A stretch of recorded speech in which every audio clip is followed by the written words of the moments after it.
सिद्धेभ्यः मङ्गलं भगवान् वीरो मङ्गलं गौतमो गणी मङ्गलं कुन्दकुन्दाद्यो जैनधर्मोऽस्तु मङ्गलम् सर्वमङ्गलमाङ्गल्यं सर्वकल्याणकारकं प्रधानं सर्वधर्माणां जैनं जयतु शासनं वन्दे विद्यासागरम्। जय बोले महावीर भगवान की। आचार्य गुरुवर श्री विद्यासागर जी महाराज की। आचार्य श्री समय सागर जी महाराज की।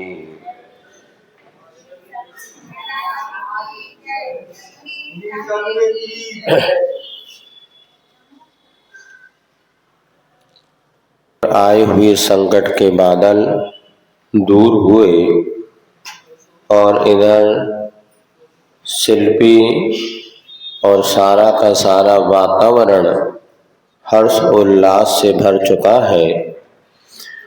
इधर कुंभकार को देख करके कुंभ ने भी कहा, पेज नंबर 266 परिसा उपसर्ग बिना कभी भी स्वर्ग और अपवर्ग की उपलब्धि ना हुई है ना होगी, यह त्रैकालिक सत्य है। जब कभी सच्चा सुख मिलेगा तो उपसर्ग और परिसह कष्टों को सहन करने के बाद ही मिलता है। कुंभ की इस बात को सुनकर के कुंभकार को भी आश्चर्य हुआ कि इतनी जल्दी इतनी सफलता तुम्हें मिलेगी, क्योंकि कठिन साधना के सम्मुख बड़े बड़े साधक भी हांफते घुटने अपने टेक देते हैं।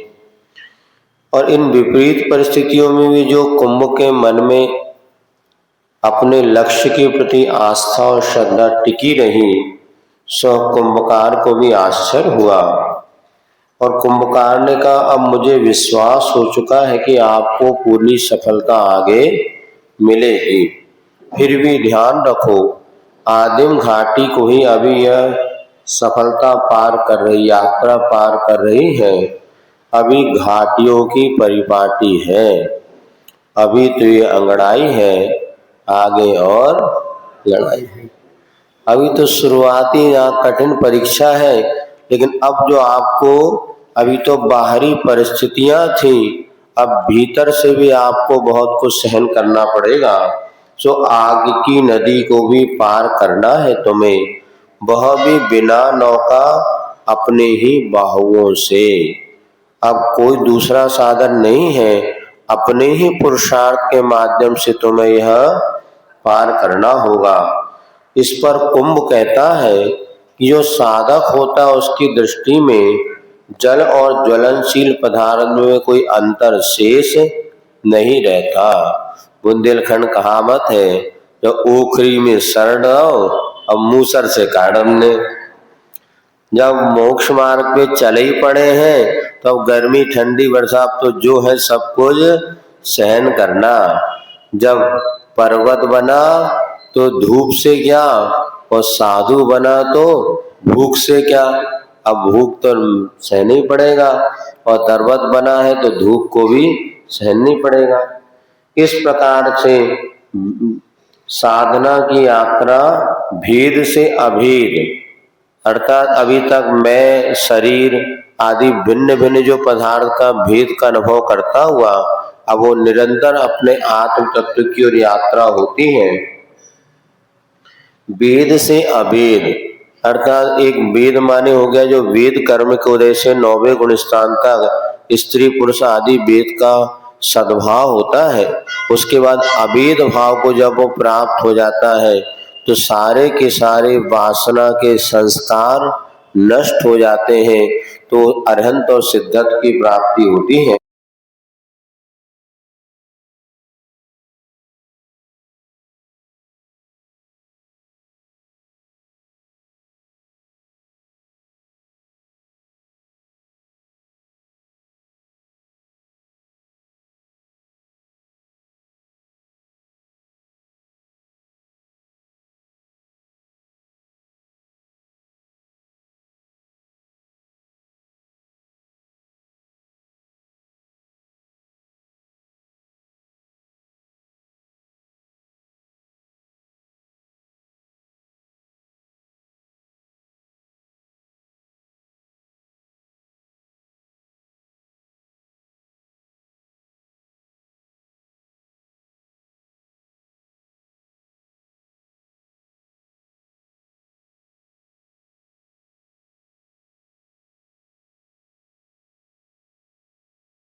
फलवती शक्ति वह बह जाएगी, पता नहीं कहाँ वह जाएगी।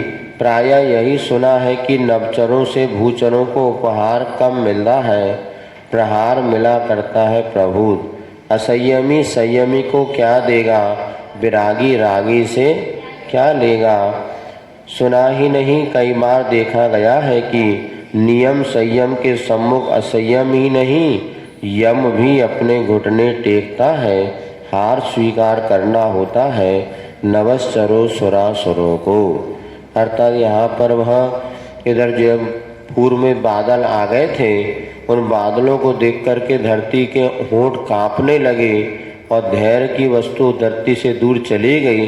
पता नहीं यह जो बादल अब हमारे जीवन में क्या अनर्थ करेंगे, क्योंकि रति हो या यति किसी की बुद्धि अब यहाँ काम नहीं कर रही, क्योंकि धरती की उपरिल उर्वरता फलवती शक्ति बह जाएगी। जब जोरदार बारिश होती है तो क्या होता है, वह जो कुछ उर्वरा शक्ति थी वो भी बह करके चली जाती। थोड़ा थोड़ा पानी गिरता है तो पानी भीतर जाता है जमीन में, और एकदम तेज बारिश हो जाए, जैसे बादल फट गए उत्तराखंड में, तो जो कुछ था वो सब बहा करके ले जाती।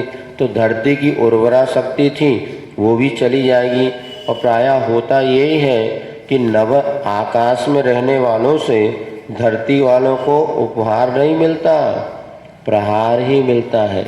बड़े लोग छोटों का उपकार कम, किंतु प्रहार ही ज़्यादा कर देते हैं। ऊपर जो रहता है, अपन देख रहे हैं बड़े बड़े उच्चासीन पदों पर जो नेता वगैरह होते हैं, वो छोटे व्यक्ति को देते कम है, किंतु और उसको अंडर में ही रखने का प्रयास करते हैं। फिर असंयमी संयमी को देगा तो क्या देगा। नीचे संयमी है और ऊपर असंयमी है। देवता लोग कहाँ रहते, ऊपर, और मनुष्य कहाँ रहते, नीचे। तो असंयमी संयमी को क्या देगा, और विरागी भी रागी से क्या लेगा बताओ, है। विरागी भी रागी से क्या लेगा, दे क्या सकते हैं अपन। और सुना ही नहीं कई बार देखा है कि सम संयम नियम के निकट तो बड़े बड़े व्यक्ति भी अपने घुटने टेक देते हैं। यह नियम लेने की यार उनकी कोई प्रवृत्ति, जब नियम की बात आई तो रावण ने भी घुटने टेक दिया। जब केवली भगवान के गंधकुटी में जब वहाँ पर उपदेश के लिए रावण पहुँचा तो सुनते हैं सब लोगों ने नियम ले लिया। रावण कहने लगा भाई मेरे बस की तो बात नहीं है।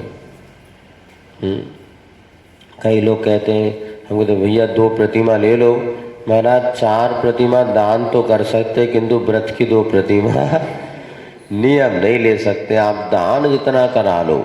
इधर आप जाएंगे राजस्थान या मारवाड़ तरफ, ज़्यादातर वहाँ ऐसा खुल के दान करते कि आप 10 बार सोचोगे, वो एक बार में ही 1,00,000 2,00,000 रुपये यूँ निकाल देते। किंतु उनसे कहो तुम रात्रि भोजन त्याग कर दो, चारों प्रकार का सोई पसीना आ जाए। इसलिए आचार्य महाराज राजस्थान में दीक्षा तो ली, किंतु दीक्षा में लेके उनको पता यहाँ दान पुण्य तो बहुत मिल जाएगा, किंतु संयमी अगर कहीं मिलेंगे तो वो यहाँ पर मिलने वाले नहीं। वो तो बुंदेलखंड में, तो उधर छोड़ छाड़ के बुंदेलखंड में यहाँ पर वो रुके, और यहाँ पर उन्होंने जो है देखा कि यहाँ पर संयम के लेने में लोग घबराते नहीं। छोटे छोटे बच्चे भी हंसी हंसी खेल में ही रात्रि भोजन का त्याग कर देते, आलू प्याज का त्याग कर देते और व्रत नियम पालन करते। किंतु कई जगह आप देखेंगे, जैसे दिल्ली तरफ इस तरफ आप निकल जाए, गुजरात तरफ भोग भूमि मानी जाती है। वहाँ पर अभी हम लोग जहाँ गए राजस्थान, इधर झारखंड तरफ, 1 महीने का रात्रि भोजन त्याग, और बहुत गजब हो गया। बड़ी बड़ी महिलाएं, 50-50 साल की महिलाएं 1 महीने का रात्रि भोजन त्याग कर दे। बोलते महाराज इतना बड़ा त्याग किया हमने, 1 महीने रात्रि भोजन त्याग कर। और आप सोच रहे उनके लिए बहुत कठिन लगता है, क्योंकि द्रव्य क्षेत्र वहाँ पर ऐसा है कि उनके लिए नियम संयम वाली बातें बहुत कठिन प्रतीत होती हैं। तो बड़े बड़े जो बलवान हैं वे भी संयम के सम्मुख असंयम ही नहीं, यम यानी मृत्यु का जो देवता मानता है वह भी अपने घुटने टेकता है। हार स्वीकार करना होता है नवश्चरों को और सुरासुरों को। नव में चरने वाली यानी जो खेचर जिनको कहते हैं विद्याधर, और सुर माने देव, असुर माने जो पाताल में रहने वाले, इन सबको यहाँ पर नियम संयम के सामने घुटने टेक देते हैं। रावण भी है, फिर बाद में सबने समझाया तो उसने एक नियम तो ले लिया। अब देखो ये तो पुराना प्रसंग। अब यहाँ पर बादल छट चुके हैं और यहाँ पे कुंभकार जो बैठा कुंभ, अब उसकी अग्नि परीक्षा की तैयारी हो रही है। आज अवलोकन हुआ अवा का सरासर दृष्टि से। अब अवा माने जिसमें वो कुंभ को पकाया जाएगा। अविलंब अवधारित अवधि में अवा के अंदर कुंभ को पहुंचाना है और अवा को साफ सुथरा बनाया जा रहा है। अवा के निचले भाग में बड़ी बड़ी टेढ़ी मेढ़ी गांठ वाली काली काली छाल वाली बबूल की लकड़ियाँ एक के ऊपर एक सजाई जाती हैं और उन्हें सहारा दिया जा रहा है लाल पीली छाल वाली नीम की लकड़ियों का। देवदारू सी लकड़ियाँ भी बीच बीच में बिछाई गई। धीमी धीमी जलने वाली सच्चिकन इमली की लकड़ियाँ जो अवा के किनारे चारों ओर खड़ी की हैं और अवा के बीचों बीच कुंभ समूह व्यवस्थित हैं। सब लकड़ियों की ओर से अविरुद्ध कंठा हो बबूल की लकड़ी अपनी अंतिम अंतर्वेदना कुंभकार को दिखाती है। इधर यहाँ पे जो अवा तैयार किया तो पहले बबूल की लकड़ियाँ लगाई, फिर नीम की लकड़ियाँ लगाई, फिर उसमें देवदारी यानी चंदन किसी कुछ लकड़ियाँ बीच में बिछाई गई, फिर इमली की लकड़ियाँ भी लगाई गई जो अवा के चारों ओर, और वहाँ पर बीचों बीच कुंभ को व्यवस्थित कर दिया। सब लकड़ियों, अब सारी लकड़ियाँ लग गई और सब लकड़ियों के बीच में एक बबूल की लकड़ी जो थी जिसका गला रुंधा हुआ था वो कुछ बात अंतर्वेदना कहती है। किसके लिए? कुंभकार के सम्मुख। उसकी शोकाकुल मुद्रा कुछ कहने का साहस करती। लकड़ियाँ सब उदास हैं, जो लकड़ियाँ लगाई गई नीम की आदि आदि लकड़ियाँ उदास है। क्यों? क्या कहती सुनिएगा। जन्म से ही हमारी प्रकृति कड़ी है, हम लकड़ी जो रही, लगभग धरती को जा छू रही है, हमारी पाप की पालड़ी भारी हो पड़ी है। हमसे बहुत दूर पीछे पुण्य की परिधि बिछड़ी है, क्षेत्र की ही नहीं काल की भी दूरी हो गई है। पुण्य और इस पुण्य और इस पतित जीवन के बीच में कभी कभी हमें बनाई जाती है कड़ी से और कड़ी छड़ी अपराधियों की पिटाई के लिए। प्रायः अपराधी जन बच जाते हैं और निरपराध ही पिट जाते हैं और उन्हें पीटते पीटते टूटती हम। इसे हम गणतंत्र कैसे कहें? यह तो शुद्ध धन तंत्र है या मनमाना तंत्र है। इस अनर्थ का फल रस हमें भी मिलता है चखने को, और यह जो हमें निमित्त बनाकर निरपराध कुंभ को जलाने की साध चली है, सो एक और हत्या की कड़ी जुड़ी जा रही इस जीवन से। अब कड़गी घूट ली नहीं जाती, कंठ तक भर आई है पीड़ा, अब भीतर अवकाश ही नहीं है। चाहे विष की घूट हो या पीयूष की, कुछ समय तक पीयूष का प्रभाव पड़ना भी नहीं है। इस जीवन पर जो विषाक्त माहौल में रहता हुआ विष सा बन गया है। अब वो लकड़ी कहती है वैसे हम कड़ी हैं तो हमारा नाम लकड़ी पड़ा है। अब जो है और जो हमारी पाप की पालड़ी भारी पड़ी है और इसीलिए हमारे बीच में पुण्य हमसे बहुत दूर हो गया है। क्षेत्र और काल की भी दूरी हो गई है और पुण्य और पतित जीवन के बीच में अब वो दूरियां बढ़ती ही जा रही हैं। अर्थात जो लकड़ी है और वो पुण्य से ही जब सूख गया जीवन, उसको कुछ बचा ही नहीं। अब हरी भरी हो तो फिर भी पुण्य की बात कही जाए, लेकिन जीवन ही सूख गया और हमें कड़ी से कड़ी बनाया जाता है। किसके लिए? पिटाई करने के लिए।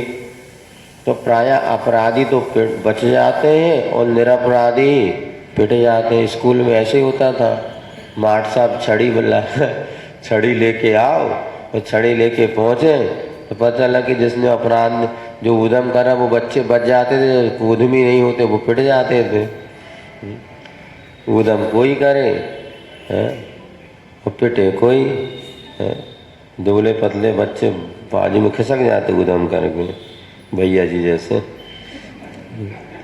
मोटे तगड़े पकड़ में आ जाते जो सामने होते की पिटाई हो जाए। हाँ वही तो होशियार थे ना, इसलिए तो कह रहे आशीष भैया जैसे होशियार, पीछे भग गए उद्यम करे जे तो पिटे कोई। अब लकड़ी कह रही और निरपराध, और पीटते पीटते हम उनको टूट जाते। यह तो गणतंत्र नहीं, ये तो शुद्ध धनतंत्र है। अभी भी कई बार ऐसा बताते हैं जेल वगैरह में निरपराधी फंस जाते हैं, जो अपराधी वो तो आज भी छुट्टा घूम रहे हैं। ये धनतंत्र है, धन जहाँ आ गया तो सारे के सारे केस निपट जाते। एक बार एक व्यक्ति पहुंचा जज के पास, बोले साहब ये फाइल है, सूटकेस था, इसमें वो सारे सबूत मौजूद हैं जिससे सिद्ध होता कि मैं निरपराधी हूँ। तो जैसे जज ने खोला तो देखा उसमें नोट की गड्डियाँ रखी थी। तो उसमें लिखी थी मतलब मानो 1-1 लाख रुपए की 5 गड्डी है। तो जज कहता भैया इतने सबूत अभी पर्याप्त नहीं, इतने सबूत और 2 बार लाना पड़ेगा तब आपका जितने सबूत आपने प्रस्तुत किए अभी आधे सबूत है, और इतने सबूत और लाइए तो आपका केस निर्दोष सिद्ध हो सकता है, आप बरी हो सकते हैं। दोनों का काम हो गया। ऐसी दशा है। ये धन तंत्र है, मन माना तंत्र है। इस अनर्थ का फल हमें भी चखने को मिलता ही है। और फिर इस निरपराधी कुंभ ने इसमें क्या गलती की? अभी जो जन्मा हुआ बच्चा है, इस कुंभ को जलाने की जो साध चल रही है, ये कड़वी घूंट अब हमसे नहीं पी जाएगी। कंठ तक जहर भर चुका है, अब अमृत को स्वाद आने वाला ही नहीं है। और फिर हमारे लिए विषाक्त माहौल में और विष भरता जाएगा। इसलिए हम इस लकड़ी को कुंभ को जलाने में समर्थ हैं। आशातीत विलंब के कारण अन्याय न्याय सा नहीं, किंतु न्याय भी अन्याय सा लगता है। और यही हुआ इस युग के साथ। आशातीत विलंब के कारण होना जो काम 4 दिन में था वो 4 महीने में, 4 साल में, 40 साल में नहीं हो रहा। जो निर्णय फटाफट हो सकता था आज अदालतों में वर्षों से केस चले। तो आशातीत विलंब से न्याय मिल भी जाए ना तो भी न्याय जैसा नहीं लगता, वो अन्याय जैसा ही। भूख लगी थी 10 बजे और बैठो बना रहे और 1 बजा था तुमने। अब जो भूख थी और वो मर गई, कहा भैया अब का खाओ। तो मिल भी गया तो उसमें वो आनंद नहीं आता। तो आशातीत विलंब के कारण न्याय भी अन्याय सा लगने लगता है। और यही इस युग के साथ हुआ है। लड़खड़ाती लकड़ी की रसना रुकती रुकती फिर कहती है, निर्बल जनों को सताने से नहीं, बल संबल दे बचाने से ही बलवानों का बल सार्थक होता है। इस पर क्षुब्ध हुए बिना मृदु ममतामय मुख से मिश्री मिश्रित मीठे वचन कहता है शिल्पी कि सुनो। वो क्या कहती? लकड़ी कि निर्बलों को बचाने से वृक्ष की सार्थकता है, बलवानों का बल उसी में सार्थक है कि बल संबल देके निर्बल को बचाए।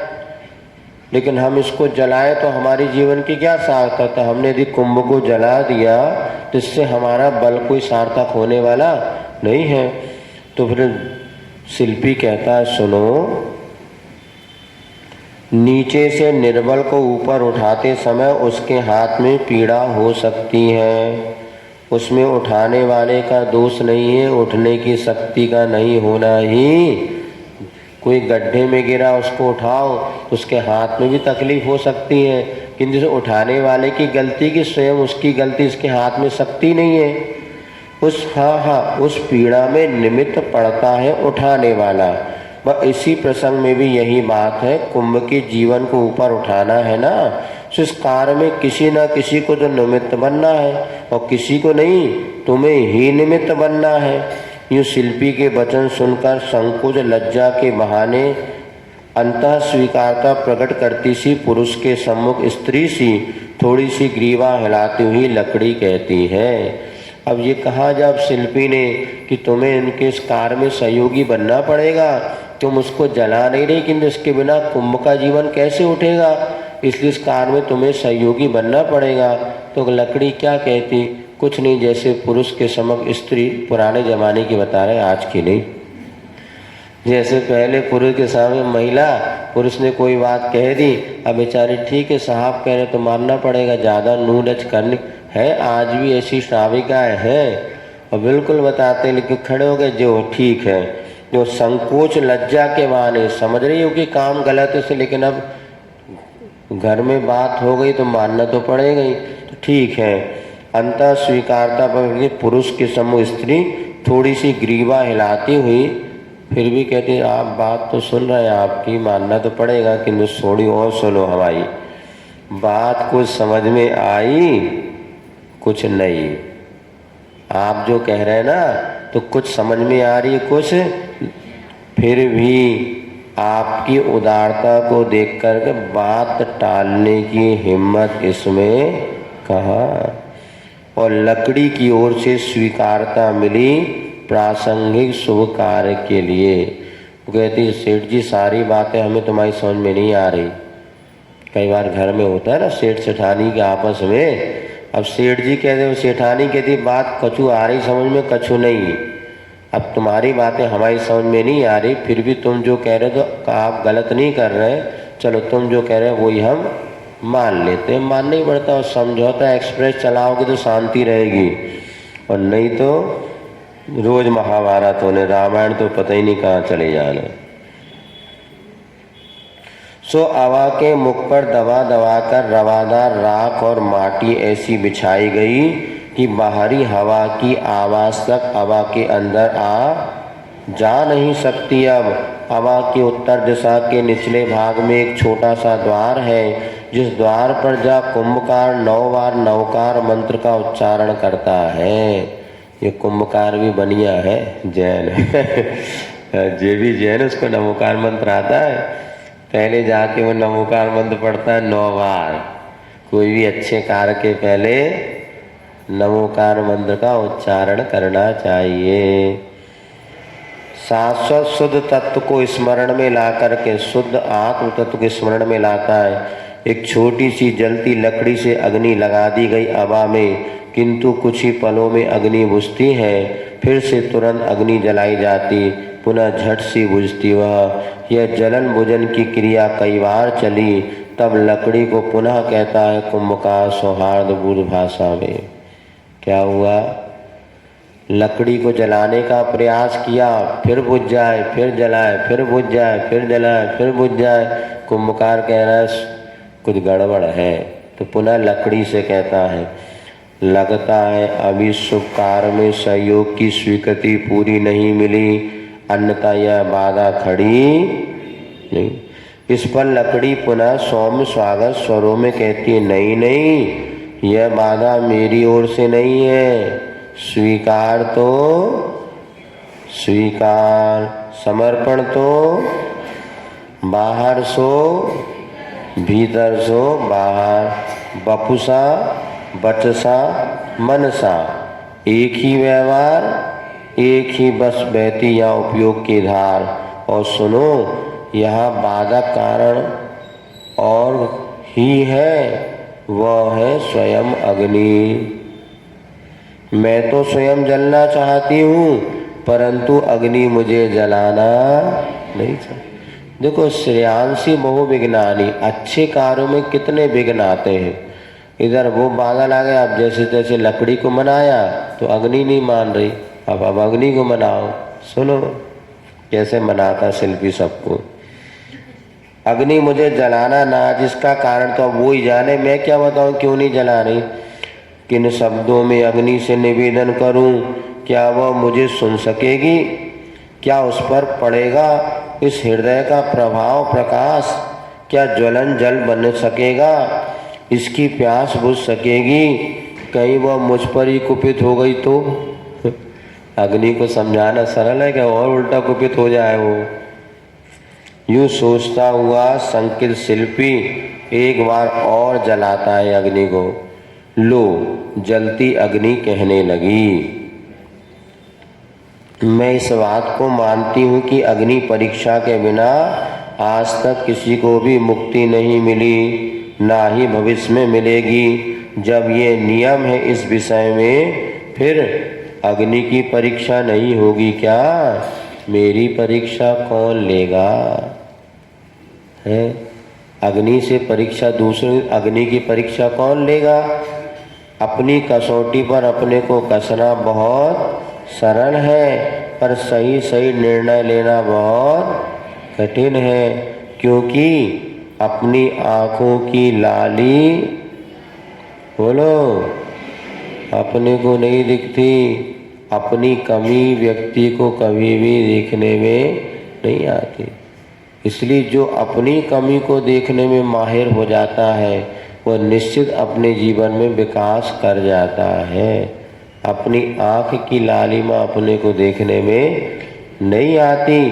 तो अग्नि कह रही है एक बात और भी है, जिसका जीवन औरों के लिए कसौटी बना हो, स्वयं के लिए भी बने, या कोई नियम नहीं है। ऐसी स्थिति में प्रायः मिथ्या निर्णय लेकर ही अपने आप को प्रमाण की कोटि में स्वीकार करना होता है। सो अग्नि के जीवन में संभव नहीं। अब जो परीक्षा लेने वाला हो, जो परीक्षा दे रहा हो, तो जो परीक्षा लेने वाला वो पहले परीक्षा में पास हुआ हो, कोई ज़रूरी है क्या? है क्यों? या आजकल कई बड़े बड़े स्कूल ऐसे चल रहे हैं जहाँ पे टीचरों के पास कोई डिग्रियाँ नहीं है, कुछ नहीं, लेकिन वो बच्चों को बहुत अच्छा पढ़ा रहे हैं। कई ऐसे पेपर जांचने वाले बताते जिन्होंने उस परीक्षा को पास नहीं किया, लेकिन अब पढ़ लिख लिया, सफल तो हुए नहीं, अब चलो अपन उसकी परीक्षा जांचते हैं कि इनके पेपर जो परीक्षा में पास होने की उम्मीद रखते हैं। ये भी चल रहा है। तो यहाँ पे ऐसी स्थिति में जब अपन स्वयं सफल नहीं है तो दूसरों की सफलता का प्रमाण पत्र देना, ये तो मिथ्या निर्णय लेकर अपने आप को प्रमाण की कोटि में रखना है। कई ऐसे जो सीए आदि अन्य परीक्षाओं में जिन्होंने पास नहीं कर पाए, लेकिन उस सीओ को पढ़ा रहे और बढ़िया पढ़ा लिखा के उनको आगे बढ़ा दिया। एमपीपीएससी यूपीपीएससी में तो नहीं निकल पाए, बढ़िया कॉपी जांच रहे हैं किसकी, मेंस वालों के, तो भी उनका लाभ हो रहा है। तो इसलिए सही सही कसौटी पर निर्णय लेना कैसे संभव होगा? किंतु अग्नि के जीवन में ये संभव नहीं। मैं तो चाहती हूँ कि पहले मेरी परीक्षा लो, फिर मैं कुंभ की परीक्षा लूँगी। सदाशय और सदाचार के सांचे में ढले अपने जीवन को ही सही कसौटी समझती हूँ, फिर कुंभ को जलाना तो दूर, बोलो, जलाने का भाव भी मन में लाना अभिशाप और पाप समझती हूँ। शिल्पी जी, आप कह रहे कुंभ को जलाओ, मैं नहीं जलाऊंगी, मैं तो इसको पाप समझती हूँ। कुंभ ने कौन सी गलती किया? सहज प्राप्ति शिष्टों का। तब उपरिन वार्ता को सुनता हुआ भीतर से कुंभ कहता है अग्नि से, हवा के भीतर जो कुंभ था ना, वो भी सारी बातें सुन रहा था और अग्नि से कहता है विनय अनुनय के साथ, शिष्टों पर अनुग्रह करना, सहज प्राप्त शक्ति का सदुपयोग करना है, धर्म है, और दुष्टों का निग्रह नहीं करना, शक्ति का दुरुपयोग करना है, अधर्म। मैं निर्दोष नहीं हूँ, दोषों का कोष बना हुआ हूँ, मुझ में भी दोष भरे हुए हैं, जब तक उनका जलना नहीं होगा मैं निर्दोष। तुम्हें जलाने की शक्ति मिली है, मैं कहाँ कह रहा हूँ मुझे जलाओ, मेरे दोषों को जलाओ। मेरे दोषों को जलाना ही मुझे जलाना है, जीवन प्रदान करना है। स्वपर दोषों को जलाना परम धर्म माना है संतों ने। दोष अजीब है ना, नैमित्तिक है, बाहर से आगत है कथनचित, गुण जीवगत है, गुण का स्वागत है। तुम्हें परमार्थ मिलेगा इस कार्य से। इस जीवन को अर्थ मिलेगा तुमसे। मुझ में जल धारण करने की शक्ति है जो तुम्हारी प्रतीक्षा कर रही है, उसकी पूरी अभिव्यक्ति में तुम्हारा सहयोग अनिवार्य है। तो अग्नि भी जलाने को तैयार नहीं, तो कुंभ को कहना पड़ा कि मैं कहाँ कह रहा हूँ मुझे जलाओ, तुम तो मेरे दोषों को जलाओ। जब दोष जलेंगे तभी तो मैं निर्दोष बनूंगा और मेरे लिए जो जल धारण करने की क्षमता आएगी। इसलिए मैं ये नहीं कह रहा मुझे जलाओ, किंतु मेरे दोषों को जलाओ। अपने दोष और पर दोषों को जलाना, ये क्या संतों ने इसको गुण माना है, इससे तुम्हें परमार्थ मिलेगा।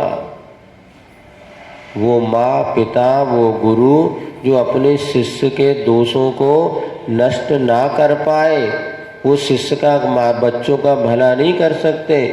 कई माता पिता होते हैं बच्चों की दोष बुराइयों को इग्नोर करते रहते हैं और मम्मी या पिताजी को नहीं बताती, उनको सब पता है कि बच्चा बच्ची क्या गलती कर रहा है, लेकिन छुपाती रहती हैं। बाद में जब वो घड़ा फूटता है तब उनके बाप को पता चलता है कि ये भी दुर्घटना चल रही है। माँ को तो 10 साल 5 साल पहले ही से पता था कि क्या खटक पटक घर में चल रहा है। इसमें उस दोषों को निकालने का मन में भाव होना चाहिए, अन्यथा वे दोष बढ़ते बढ़ते, जैसे थोड़ा सा व्रण है ना, घाव बहुत बड़ा बन जाता है। इसी प्रकार से दोष बुराइयाँ जो होती हैं ये भी कब बड़ा रूप धारण कर ले कह नहीं सकते। इसलिए यदि कहीं है, उस दोष को निकालने में निर्भयता के साथ पुरुषार्थ करना चाहिए। सहज प्राप्त शक्ति का सदुपयोग करना है, धर्म है। ये बताया। इसीलिए मुझ में तुम्हारे पास जलाने की क्षमता है, तो तुम्हारी प्रतीक्षा मैं कर रहा हूँ, वह जल धारण करने की शक्ति और तुम्हारी पूरी अभिव्यक्ति, तुम्हारा सहयोग अनिवार्य है। कुंभ का आशय विदित हुआ अग्नि को, लो मुख मुदित हुआ कुंभकार का। शिल्पी के मुख पर पूर्ण खुलकर निराशा की रेखा आशा विश्वास में पूरी तरह बदल गई। आलसी नहीं, निरालसी लसी, लो देखते ही देखते सुरसुराती सुलगती गई अग्नि समूचे अबा को अपने चपेट में लेती है। छोटी बड़ी साड़ी लकड़ियों को अपने पेट में। आषाढ़ी घनी गरजती भिजिता मेघ घटाई सी कज्जल काली धूम की गोलियां अभिकल उगलने लगा अबा। और जैसी अग्नि अंदर गई, अबा में से धुएं के गोले निकलने लगे। अबा के चारों ओर लगभग 30-40 गज क्षेत्र लगभग प्रकाश से शून्य हो गया। सो ऐसा प्रतीत होने लगा कि तम प्रभा महामही ही कहीं विशुद्ध तम को ऊपर प्रेषित कर रही हो। सातवीं पृथ्वी जो महातम नाम का वह अंधकार, सघन अंधकार, तो ऐसा लग रहा है कि वो अंधकार ही धरती पर आ गया हो। ऊपर प्रेषित कर रही धूमिल छोबिल क्षेत्र से बाहर आ देखा शिल्पी ने, अबा तो दिखाई नहीं। उसे इतनी भयावह यहाँ की स्थिति है, बाहरी फिर भीतरी क्या पूछो। जब बाहर अबा की ये स्थिति, भीतर क्या हो रहा होगा पता नहीं।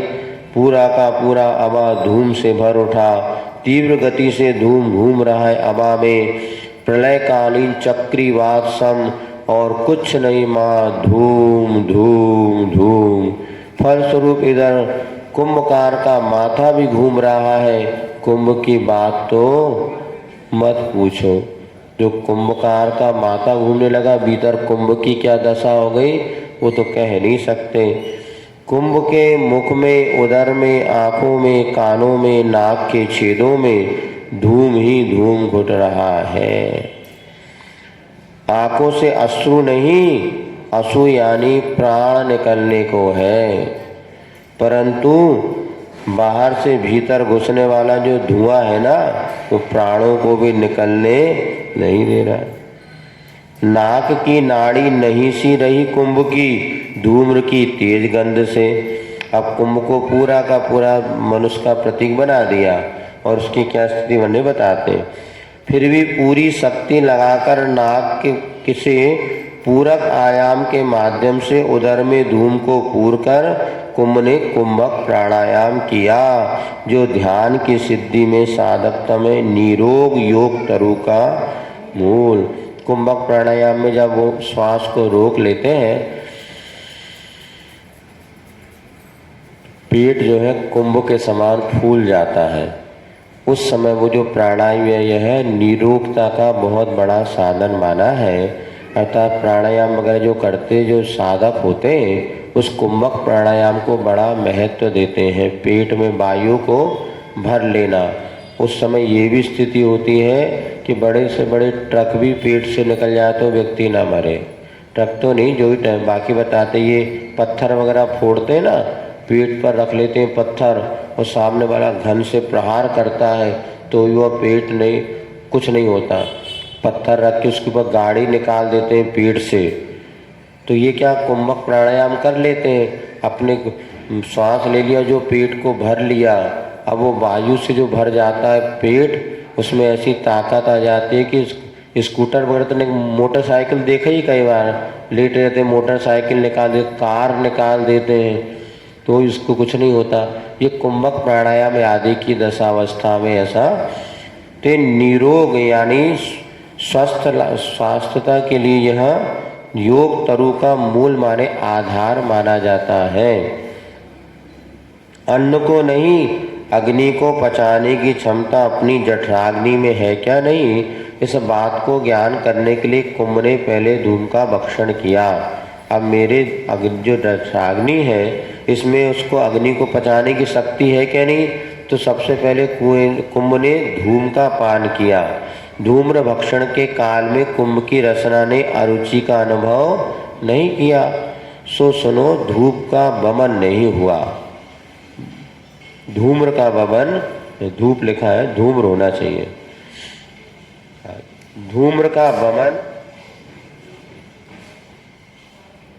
नहीं हुआ। वमन का कारण कुछ नहीं है, आंतरिक अरुचि मात्र है।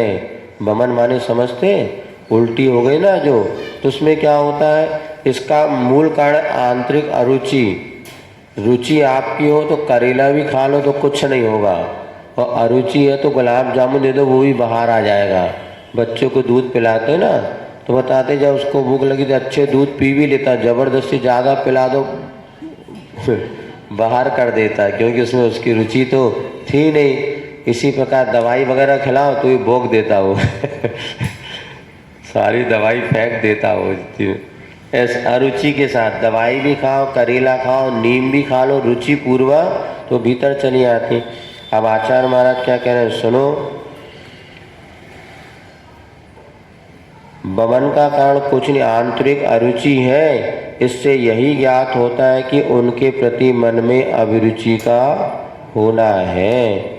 आज तक जो पंचेंद्रिय के विषयों का वमन नहीं हुआ, इसका कारण लगता है कि हम इन विषयों के प्रति राग भाव है। शनै शनै अब धूम का उठना बंद हुआ। इसमें कोई पंक्ति छूटी है क्या? कहीं इसमें कि विषय भोग के प्रति जो अरुचि हो रही, सभी पुस्तकों में यही पंक्तियां है ना, ठीक है। शनै शनै आगे कहीं आएगा शायद। धूम का उठना बंद हुआ, निर्धूम अग्नि का आलोक आभा के लोक में अवलोकित होने लगा। तब तो स्वर्ण की स्वर्णिम आभा भी आभा की आंतरिक आभा छवि से प्रभावित हुई। आज के दिन इस समय 100% अग्नि की उष्णता उद्घाटित हुई। अनल के परस पाकर कुंभ की काया कांति जल उठी और वह क्लांति में डूबती जा रही है, जबकि उसकी आत्मा उज्जवल होती हुई सहज शांति में डूबने को लगभग। कुंभ की स्पर्शा ने कुंभ को पूछा, यह कौन सा परस है? कुंभ ने कहा, विशुद्ध परस है, इसका अनुभव बिना जले तपे संभव। अब यहाँ पर जो कुंभ को जब जलाया जा रहा है तो कुंभी अपने उसको अनुभव कर, एक एक इंद्रिय के माध्यम से वो पांचों जो है पंचेंद्रिय के विषय जो है उनको अनुभव करता हुआ इधर शरीर पूरा जल करके काला काला हो रहा है, किंतु उसकी कुंभ की आत्मा तो उज्जवल होती जा रही है। शरीर और आत्मा में सुख शांति की प्राप्ति हो रही है। कुंभ की स्पर्शा ने कुंभ को पूछा, ये कौन सा स्पर्श है? तो आपने जो अग्नि का स्पर्श किया, इससे तुम्हें क्या मिला? तो ये वो स्पर्श है जिसका अनुभव बिना जले तपे संभव नहीं। इसी संदर्भ में कुंभ की रचना में इस बात की घोषणा कर दी, अग्नि में रस गुण का अभाव है। यह जिन धीमानों की धारणाएं अनुभव अनुमान से बाधित है। एक दर्शन ऐसा भी दर्शन है जो कि अग्नि में रस गुण को नहीं मानता।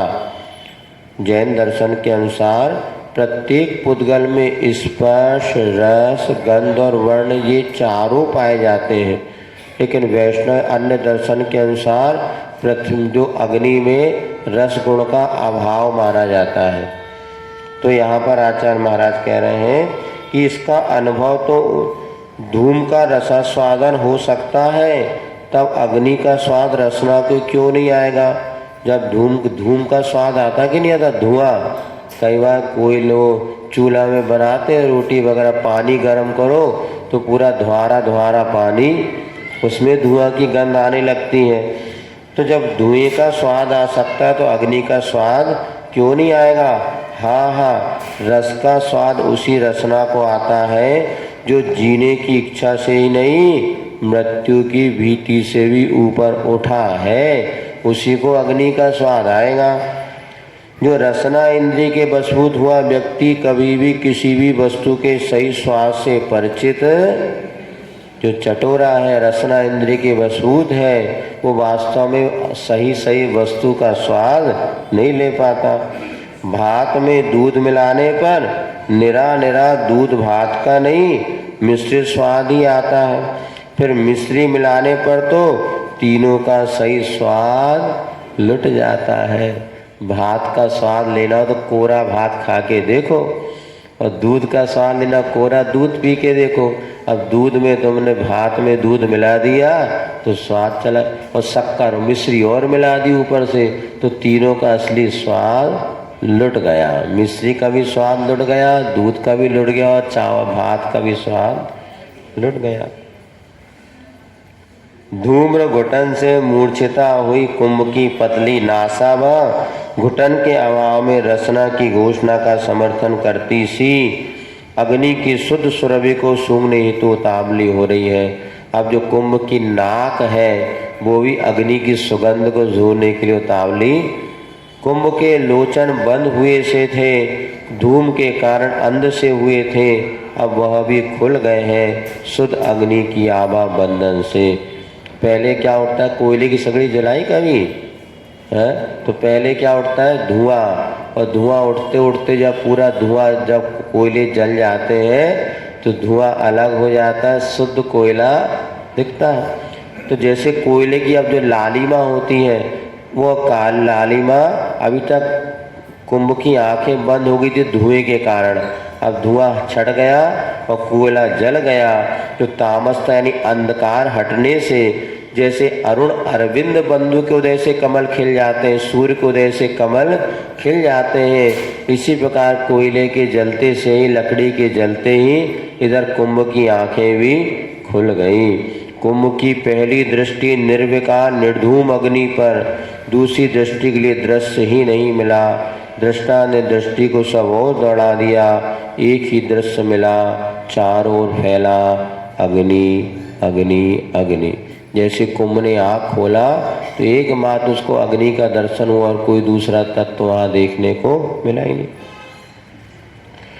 भांति भांति की लकड़ियाँ सब पूर्व की भांति कहाँ रही अब, सबने अग्नि को आत्मसात कर ली, पी डाली उसे बस। और या इसे यूं कहूँ, अग्नि को जन्म देकर अग्नि में ही लीन हो गई वह। अभी नीम की लकड़ी, जामुन की सब लकड़ियाँ थी, अब जैसे अग्नि उत्पन्न हुई तो अग्नि को सबने पी लिया और सब अग्नि के रूप में परिणत हो गई। प्रति वस्तु जिन भावों को जन्म देती है उन्हीं भावों से मिटती भी है, वह वहीं समाहित होती है। यह भावों का मिलन मिटन सहज शाश्वत है और अनादि अनिधन है। बेटे को जन्म दे करके माँ बेटे को जन्म दिया और स्वयं बेटेपन को मिटा दिया। पिता ने पुत्र को जन्म दिया तो उसका पुत्रपन मिटा कि नहीं मिटा? बोलो भैया। बाप बन गया वो, तो बाप बन गए तो अब बेटा कहाँ रहे? तो अपने अस्तित्व को जन्म दे करके स्वयं अपने अस्तित्व को, लकड़ी ने अग्नि को जन्म दिया और लकड़ी मिट गई। माँ ने बेटी को जन्म दिया और माँ का मातृत्व उत्पन्न हुआ तो माँ का जब बेटी बना था वो समाप्त हो गया। ये सहज है, शाश्वत और अनादि अनिधन ऐसी ही परंपरा है कि जो जन्म देने वाला बाद में अपने जो बीज होता है ना, वो फूल का पेड़ बनता और अपने अस्तित्व को मिटा देता है, तब वो जाकर के बीज पेड़ बनता, पुनः बीज बनेगा, फिर बीज अपना अस्तित्व मिटाएगा, फिर पौधा पैदा होगा। यही परंपरा। विकासोन्मुखी अपनी अनुभूति चित्त की प्रसन्नता प्रशस्ता बताने हेतु उद्यमशील कुंभ को देख अग्नि स्वयं अपनी अति के विषय में कुछ कुछ और सकुचाती सी कहती हैं।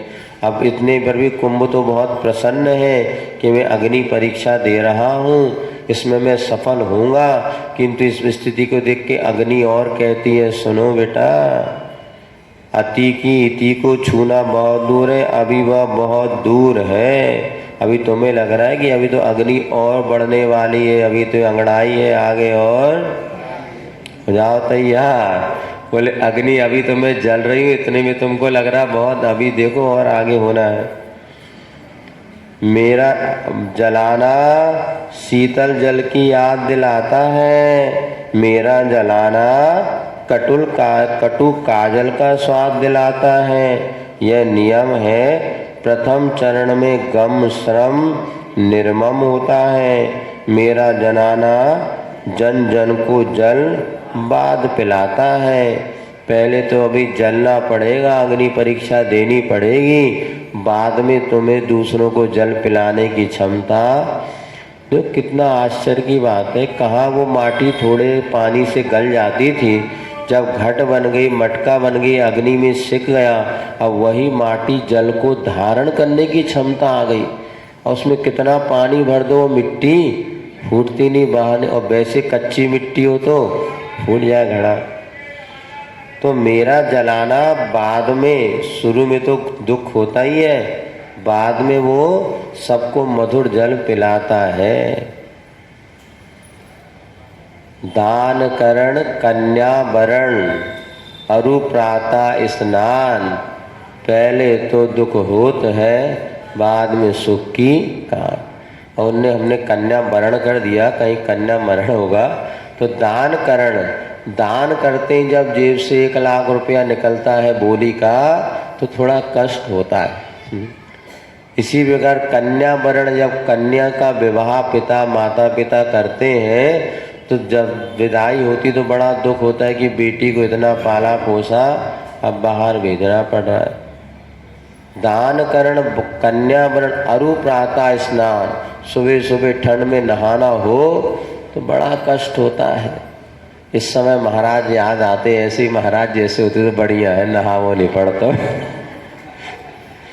4 महीने के महाराज बन जाओ ठंड ठंड में तो अच्छा है, लेकिन नहीं। दान करण कन्या वरण अरु प्रातः स्नान, पहले तो कष्ट होता है, बाद में सुख की खान। जब दान दे देते उसके बाद मन लगता वहाँ क्या बात। छोटा सा भी बच्चा हो, यदि आप बच्चों को सुखी बनाना सीखना चाहते हो, सबसे उनको दान देने की आदत डालो। दान देने की आदत, मंदिर आया बेटा गुल्लक में 2 रुपये डालो, ये कई लोग बच्चों के साथ ऐसा करते हैं। जब बच्चा मंदिर जाता है उसको खाली हाथ नहीं भेजना, बेटा ये गुल्लक में डाल के आओ। अभी हमारे पास एक बेटा आता था अपनी माँ के साथ, और जब कभी आया हमें पेंसिल मांगता, कहीं जे मांगे, अब वो बिल्कुल आता ही इसी शर्त पे था कि महाराज के पास जाऊंगा तो मुझे क्या दिलाओगी मम्मी। अब एक दिन उसकी मम्मी उसके मन में आया कि अब मुझे, माँ ने कहा तू तो रोज़ महाराज से मांगता, अब चल महाराज जी के पास लेके जाना। तो एक दिन वो पेन का डब्बा ले आया, फिर दूसरे ने पेन। अब वो माँ कहती है रोज़, वो कहता चलो हम महाराज जी को, उसको इतना अच्छा लगने लगा, अब वो मांगता नहीं है, अब कुछ ना कोई, अब हमें कोई काम बेटा हमारे काम के नहीं है, तो उसको मैं महाराज आप ले तो लो, हम दान के। आज वो घर से जब निकलता है तो ये कह के निकलता है कि मुझे महाराज जी को ये कॉपी देना, ये पेंसिल देना, ये पेन देना। देखो दान के और इतना खुश होके आता है पूरे रास्ते में कि महाराज जी को इतनी सी 3 वो पेंसिल की डब्बी अला है, वो रंगीन पेंसिल। अब हमें कोई, हमने कहा अब वो इतनी खुशी से लेके आया, रास्ते बस संभाल के मुझे महाराज जी को देना है। तो कई बार लगता है दान के संस्कार ऐसे ही होते हैं। और ये भी कई बार हमें भी लगता है इन चीज़ों की हमें कोई आवश्यकता नहीं है, किंतु कई बार ऐसा लगता है कि नहीं तो दाता श्रावक जो है आहार दान तो सब नहीं दे पाते, किंतु कई बार छोटे बच्चे तो ये इस माध्यम से दान के संस्कार पढ़ते। कथा हमने सुनी थी, एक बार एक भिखारी जो है एक दाता एक किसी घर में पहुंचा, भिक्षाम देही। उस समय एक लड़की वहाँ से बेटी जो 9-10 साल की थी बाहर निकल के आई। उसने कहा बाबा जी आज हमारे घर में माँ नहीं है, इसलिए मैं बिना माँ के पूछे आपको कुछ भी नहीं दे सकती। अब साधु ने कहा कि सोचा क्या करूं, तो उसके साथ एक चेला भी था। तो साधु ने कहा बेटा एक काम कर, देख तेरे घर के सामने रेत का ढेर पड़ा ना, इसमें से एक मुट्ठी रेत उठा के मुझे दे दे, इससे कि तो माँ को नहीं पूछना पड़ेगा, ये तो रेत पड़ी है बेकार है। हाँ बोले जी अच्छी बाबा जी, इसमें कोई से नहीं पूछना। उसने एक मुट्ठी रेत उठाई और साधु के कटोरे में डाल दी। और जब साधु के कटोरे में मुट्ठी डेढ़ डाल दी, उसने कहा बेटा बहुत अच्छा, सुखी रहो, आशीर्वाद दे के वो साधु चला गया। उसके साथ उसका चेला था, और जैसे 20 कदम आगे पहुंचा हैंडपंप देखा, तो उसने कहा चेले से बेटा थोड़ा हैंडपंप चला दे, कटोरा साफ कर लूँ। तो चेला कहने लगा गुजू जी आप भी गजब के कर रहे हो, एक तो स्वयं ने कटोरे मिट्टी डलवाई और अब इधर आके साफ कर रहे हो। वो गुरु मुस्कुराया बेटा तू नहीं समझेगा, बात ऐसी है, आज यदि मैं उस घर से बिना लिए लौट जाता ना, शायद बच्ची के मन में धारणा बन जाती कि साधु को भगाने का बहुत अच्छा तरीका है। किंतु जिस बेटी ने आज एक मुट्ठी रेत उठा करके मेरी कटोरे में डाल दी, उसके हाथों में देने के संस्कार तो पड़े, शायद वो कल 2 रोटी भी मुझे दे देगी निसंकोच होकर के। इसलिए दान के संस्कार तो बहुत जरूरी है।